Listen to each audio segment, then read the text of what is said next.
आवश्यकता नहीं है, जन कल्याण करते रहे। तो व्यक्ति के हृदय के भाव जहां जन कल्याण से जुड़ जाते हैं, वहीं साधारण व्यक्ति भी कवि बन जाता।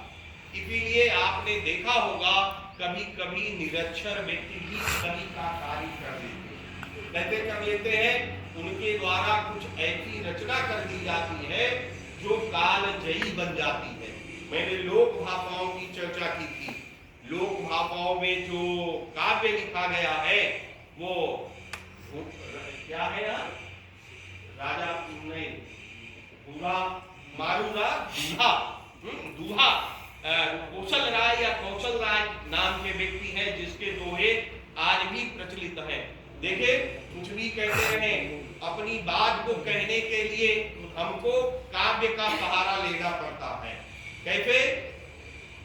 जैसे कविता न्यूनतम शब्दों में कही गई एक लंबी वार्ता, अर्थात कविता में वही बात हम बड़े छोटे ढंग से कह देते हैं, और उसी बात को अगर हम किसी गति में लिखना चाहें तो हमें बहुत कुछ लिखना पड़ता है। तो कविता से इतनी जल्दी नहीं उब जाना चाहिए। कविता जानने और समझने के लिए और हृदय को साधना पड़ेगा। कैसे साधना पड़ेगा? देखो, अनुभूत कीजिए, आंखें बंद करके, बंद कीजिए। मैं नहीं बंद करूंगा, मैं खोले रहूंगा क्योंकि मैं देखूंगा। बंद कीजिए एक बार।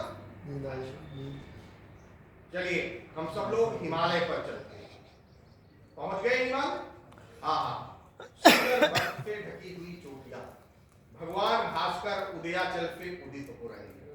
उनकी किरण रश्मियां बर्फ पर पड़कर ऐसा प्रतीत होती है मानो सारा जगत स्वर्णमयी हो गया।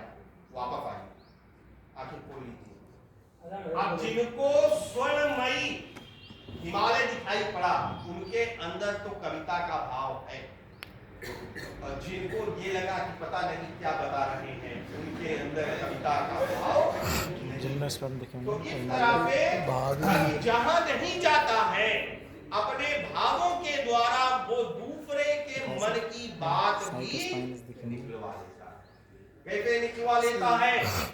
देखिए, आचार्य केशवदास कहते हैं, अंगद गए हैं रावण को समझाने के लिए और रावण समझ नहीं रहा है, तो अंगद पे वो अपनी वीरता का बखान करता है। तो बड़े संक्षिप्त स्वर में, बड़ी